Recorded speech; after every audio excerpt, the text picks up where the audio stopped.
Welcome back to Hillside Power Sport Repair, where today we test liquid plumber versus bleach. And the cat's here as we do the voiceover work. So I apologize for any of that, but it's raining outside and she can't go.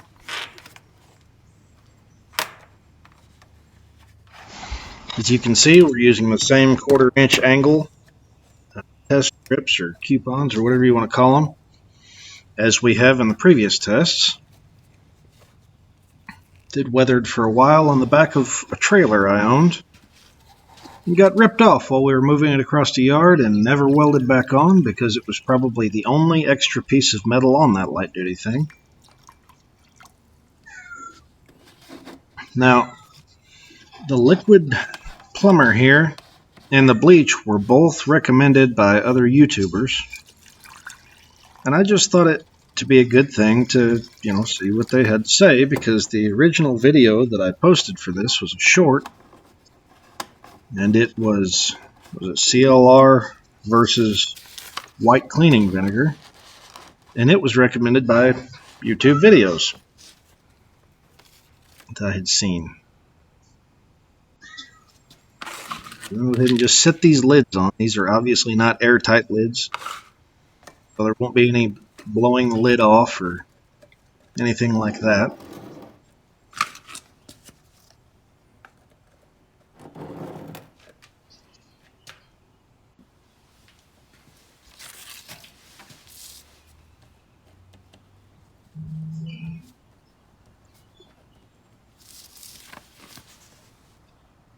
So I let this go overnight because I thought that it would be a good thing to not oxygenate them or mess with them. And I go straight to the liquid plumber because I saw some buildup in the bleach one and I figured it did something. And I wanted to check the other one first just to see what happened with it.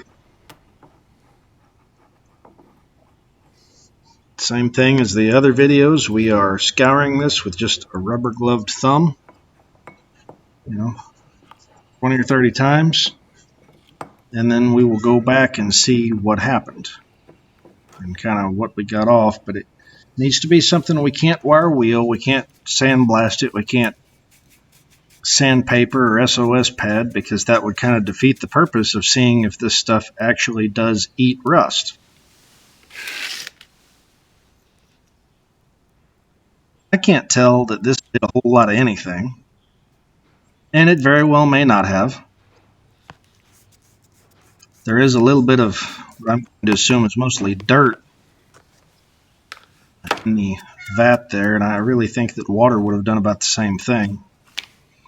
And you can kind of tell how much these are going to do, I guess, by the moisture built up on the inside of the lid. This one had quite a bit, but look at that.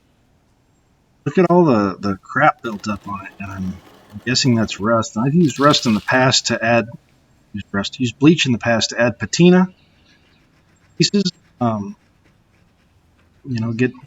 Get bleach in there to kind of cut any protective oils or anything and let it sit and rust, but it all seemed kind of like surface rust.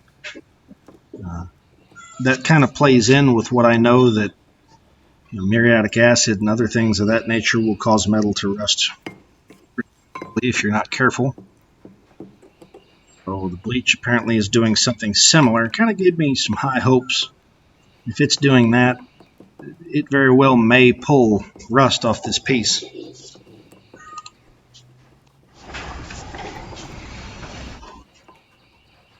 Again, just using our finger here. And look at everything that's in that little tub there. There's a lot of red in there. Some bare metal in there. I think that did just as good. And look at the edges there.